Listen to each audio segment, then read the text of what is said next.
Tapi kan kebanyakan rumah tangga itu enggak begitu. Kebanyakan kalau seneng itu orang tuanya enggak dikasih tahu. Nyekel duit akeh iku wong tuane gak tahu dikandani. Karo. Mertuanya juga enggak pernah dikandani. Tapi giliran utangnya akeh. Pak ono sing didol tah gitu. Ini enggak bisa, penyelesaiannya dinasehati oleh istrinya. Sampean niku kepala rumah tangga, Pak. Mbok ngerti. Ojo goblok-goblok temen kok ada di wong nih. Wah, itu tambah tersinggung. Wong nuturi kok begitu.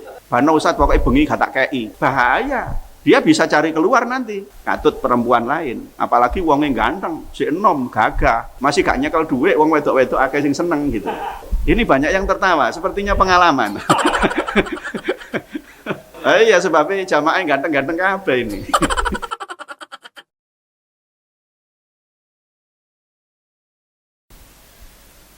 Assalamualaikum warahmatullahi wabarakatuh. Alhamdulillahirabbil alamin wassalatu wassalamu ala asyrafil anbiya'i wal mursalin sayyidina Muhammadin wa ala alihi wa sahbihi ajmain, amma ba'du. Ila hadratin Nabil Mustafa Rasulillah sallallahu alaihi wasallam wa ila muallif hadzal kitab al-Fatihah. A'udzubillahi minasyaitonir rajim. Bismillahirrahmanirrahim. Alhamdulillahirabbil alamin arrahmanirrahim maliki yaumiddin. Iyyaka na'budu wa iyyaka nasta'in. Ihdinas siratal mustaqim. Shiratal ladzina an'amta 'alaihim ghairil maghdubi 'alaihim waladdallin. Amin. Bapak Ibu para jamaah Masjid Al-Muhajirin rahimakumullah. Terlebih dahulu mari kita panjatkan puji syukur kehadirat Allah Subhanahu wa taala. Alhamdulillahirabbil alamin. Karena atas berkat rahmat dan nikmatnya kita masih diberikan kesehatan, kita masih diberikan kesempatan sehingga dapat melaksanakan sholat maghrib berjamaah di masjid dan dilanjutkan dengan majelis taklim, pengajian rutin. Mudah-mudahan semua amal ibadah, amal baik yang kita kerjakan diterima dan diridhoi Allah Subhanahu wa taala. Amin Allahumma amin. Dan semoga majelis taklim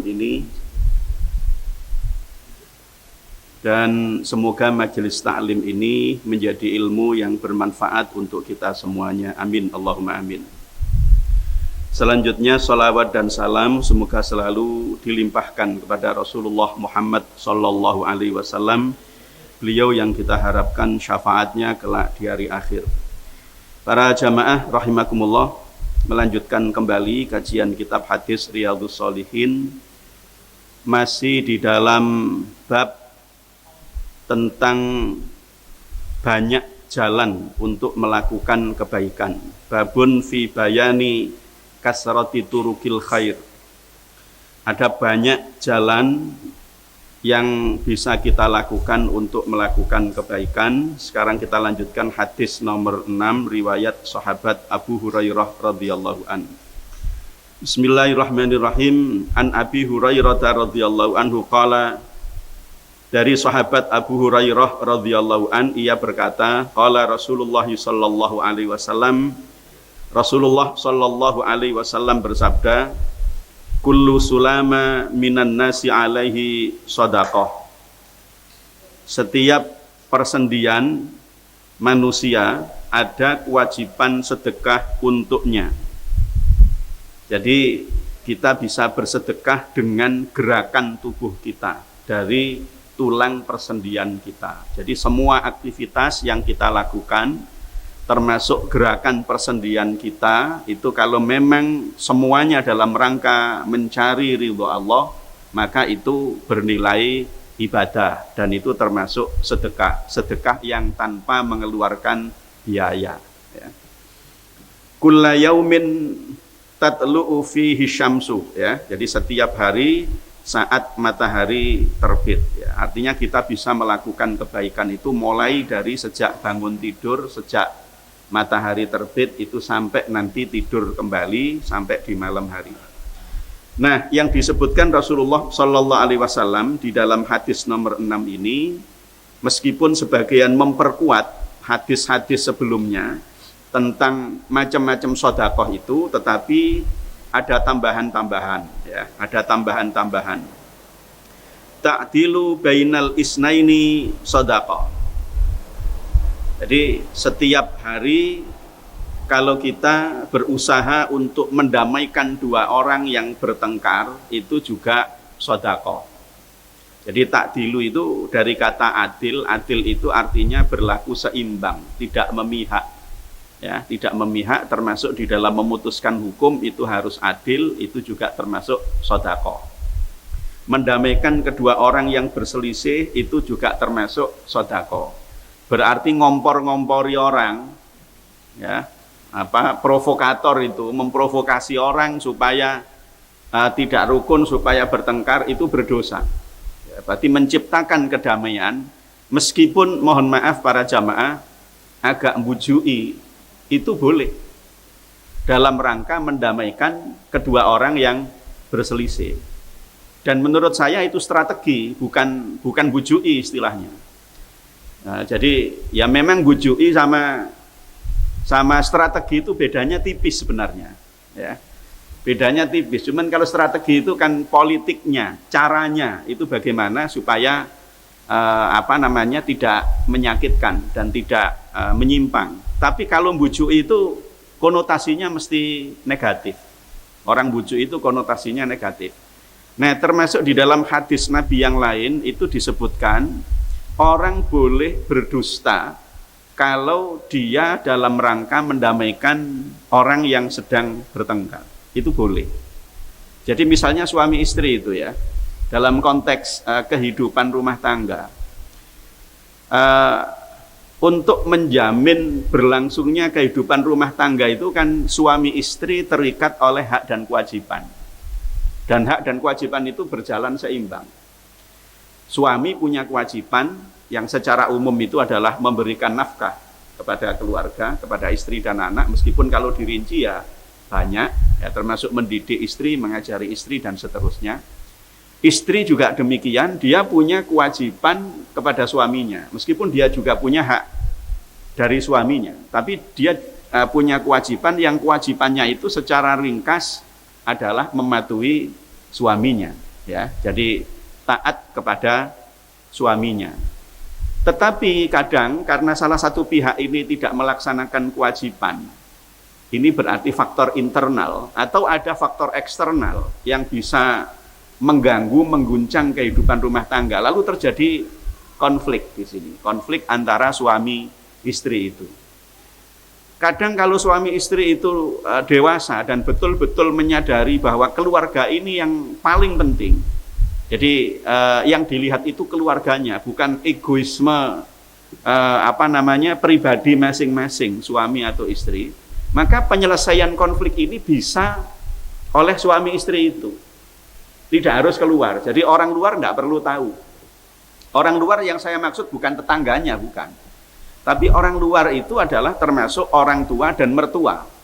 Jadi mohon maaf kalau kita ini sudah hidup berkeluarga, itu enak dan tidak enaknya, ya. Elek apike itu kalau bisa cukup kita aja yang tahu. Atau kalau orang lain harus tahu, cukup tahu baiknya, tahu enaknya saja. Termasuk orang tua kita itu dan mertua itu tahu enaknya saja. Sebab kalau tahu ndak enaknya mesti ikut mikir. Dan mikir itu ngarai tua gitu loh. Ngarai tua itu nanti ubannya bisa muncul itu kan. Ya terus sakit-sakitan, ngenes, ya cepat mati kira-kira begitu. Akhirnya begitu, dong-dongannya itu begitu. Jadi imunitasnya menjadi turun juga. Jadi tapi kan kebanyakan rumah tangga itu enggak begitu. Kebanyakan kalau seneng itu orang tuanya enggak dikasih tahu. Nyekel duit akeh iku wong tuane gak tahu dikandani. Karo mertuanya juga enggak pernah dikandani. Tapi giliran utangnya akeh. Pak ono sing didol ta gitu. Ya, padahal belum bagiannya, belum waktunya dibagi warisan itu, ya. Jadi ya naudzubillahi min dzalik. Itu kalau bisa memang diselesaikan secara internal. Makanya orang nikah itu enggak main-main ya. Kan sebagian orang itu, makanya saya heran kenapa sih anak-anak itu kok cek senenge pacaran gitu loh. Loh kalau pacaran itu berarti kan dia kepingin segera menikah, sebenarnya kan begitu. Padahal saat menikah dia belum benar-benar siap sebagai suami atau sebagai istri. Dikira nikah itu hubungan suami istri tok gitu. hubungan intim tok gitu. Enggak. Ada kewajiban-kewajiban itu yang harus dilaksanakan, ada konsekuensi hukumnya. Nah, kalau konflik ini tidak bisa diselesaikan secara internal, ya mohon maaf, ini secara internal itu kalau bisa juga anak-anak itu tidak perlu tahu. Kalau suami istri itu sedang bertengkar itu, kalau bisa keluar rumah gitu loh. Ayo nang restoran mana kita bisa beda pendapat gitu. Jadi biar brol gitu. Ya, ayo ke tempat mana gitu. Supaya anak-anak itu tidak ngerti. Sebab kalau anak-anak itu ngerti, nanti suami itu bisa menjelek-jelekan istri yang itu merupakan ibu dari anak-anaknya. Kemudian istri juga bisa ngungkit-ngungkit kejelekan suami di depan anak-anaknya. Padahal itu adalah ayah dari anak-anaknya. Itu tidak bagus seperti itu. Anak-anak menjadi tidak sehat secara psikis itu.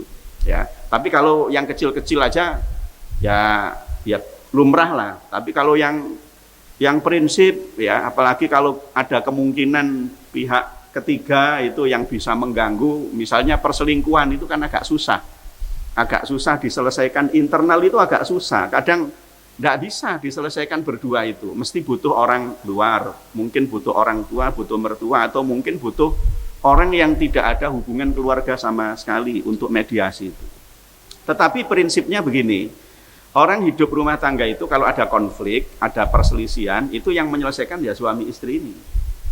Kalau ini ini tidak berhasil, dan tidak berhasilnya itu karena salah satu pihak itu tidak melaksanakan kewajiban, maka itu berarti nusus. Nusus itu suami tidak melaksanakan kewajibannya sebagai suami. Mestinya dia bekerja, menafkahi keluarga, tapi dia tidak mau bekerja. Nyantai aja di rumah. Terus aku mangan gak mangan, wis apa jare awakmu ae, dikembalikan kepada istrinya. Padahal ini kewajiban suami. Istri tidak punya keterampilan untuk bekerja.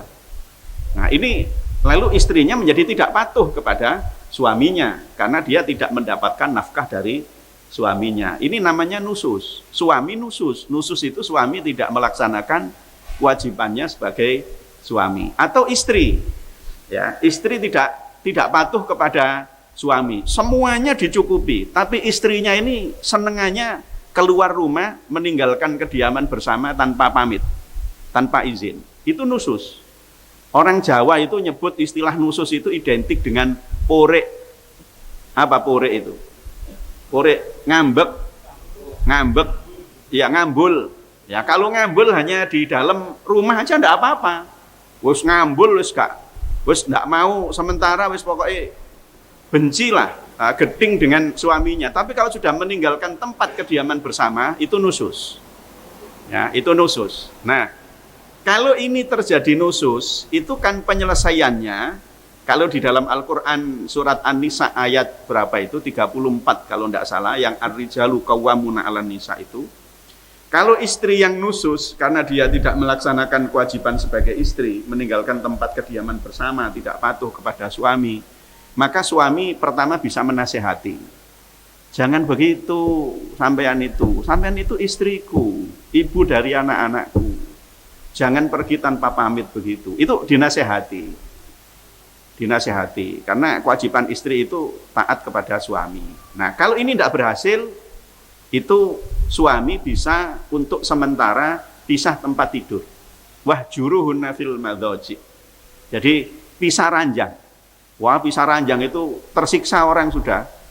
Biasa turu sak kamar, sak kasur, terus ini beda kamar, apalagi suaminya tidurnya di dapur gitu. Wah, ya. Pengalaman. Ya, suaminya tidur di dapur misalnya karena saking jengkelnya istri akhirnya juga tidak mau tidur di kamar, tidur di ruang tamu gitu. Nah, di ruang kerja itu ya, lalu dikerjai sama suaminya. Ya, itu tidak apa-apa karena masih di dalam rumah. Orang luar tidak ada yang tahu itu. Orang luar tidak ada yang tahu, tetap dalam rumah. Kalau ini tidak berhasil, suami bahkan boleh mukul. Tapi bukan pukulan yang menyakitkan. Yang KDRT itu bukan, tapi pukulan yang mendidik. Misalnya bagian paha bawah itu dipukul, jangan begitu.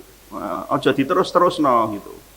Ini nanti tidak baik akibatnya. Jadi tetap dalam konteks menasehati sebenarnya. Tapi kalau suami itu yang nusus, itu tidak bisa penyelesaiannya seperti itu. Ya ini laki-lakinya, suaminya ini jengkelkan sekali, sudah tidak melaksanakan kewajiban sebagai suami, menyakiti istrinya, ngomong yang tidak karu-karuan. Akhirnya suami ini dia nusus juga, tidak melaksanakan kewajibannya sebagai suami. Ini tidak bisa penyelesaiannya dinasehati oleh istrinya. Sampean niku kepala rumah tangga Pak, mbok ngerti. Ojo goblok-goblok temen kok ada di wong nih. Wah, itu tambah tersinggung. Wong nuturi kok begitu. Nuturi kok begitu ya.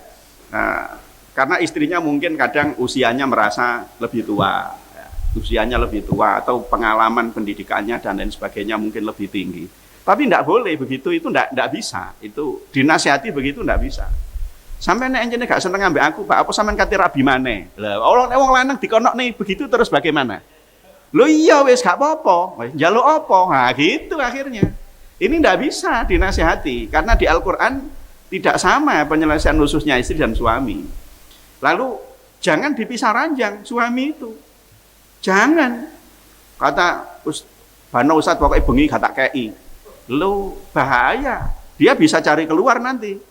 Na'udzubillahi min dzalik. Kalau dia imannya tidak kuat, itu dia bisa katut perempuan lain. Apalagi wongnya ganteng, si enom, gagah, gitu. Ya, jadi masih gak nyekel duit, wong wedok-wedok akeh sing seneng gitu. Nah, itu tidak bisa begitu, itu tidak bisa. Dipisah ranjang. Ini banyak yang tertawa, sepertinya pengalaman. Iya sebabnya jamaah ganteng-ganteng kabeh ini. Ganteng-ganteng dan masih muda. Nah, kalau dipisah ranjang itu masih tidak bisa. Lalu istri itu memukul suaminya, waduh itu tambah nemen, tambah parah. Masih sampean pendekar. Nah, akhirnya gitu kata suaminya, karena istrinya suka mukuli. Masih sampean pendekar, aku ini tetap kepala rumah tangga. Nah, gitu akhirnya. Wah, akhirnya bisa pecah ini nanti. Rumah tangga ini. Ini kalau tidak berhasil nusus ini, namanya nusus, lalu mesti akan terjadi namanya syikok. Itu naik eskalasinya. Syikok itu perselisihan terus menerus. Semua yang dikatakan suami, istri mesti tidak senang. Sebaliknya yang dikatakan istri, suami mesti tidak senang. Yang diperbuat oleh suami itu menjijikkan bagi istri. Sama, yang dilakukan oleh istri juga begitu bagi suami. Sudah tidak ada rasa saling menghormati, menghargai, mencintai, menyayangi. Yang terjadi setiap hari begitu terus. Ini kalau sudah sikok, itu artinya secara intern tidak bisa menyelesaikan sendiri, maka harus mengambil hakam. Hakam itu juru damai dari pihak laki-laki, suami, dan pihak istri, pihak perempuan. Wa in khiftum shiqaqa bainihima fab'atsu hakaman min ahlihi wa hakaman min ahliha iyurida islaha yuwaffiqillahu bainahuma. Ini ayat Al-Qur'annya. Jadi jika kalian berselisih terus-menerus, ya, suami istri itu selisih terus-menerus, tengkar tidak ada habisnya, bahkan mungkin sampai barang-barang di rumah itu rusak, bahkan mungkin sampai terjadi pemukulan yang menyakitkan, maka utus kirim juru damai dari masing-masing pihak. Ini disebut dengan mediator. Ya, hakam ini mediator dari pihak laki-laki, pihak perempuan. Ya, ini berarti sudah tidak bisa menyelesaikan sendiri.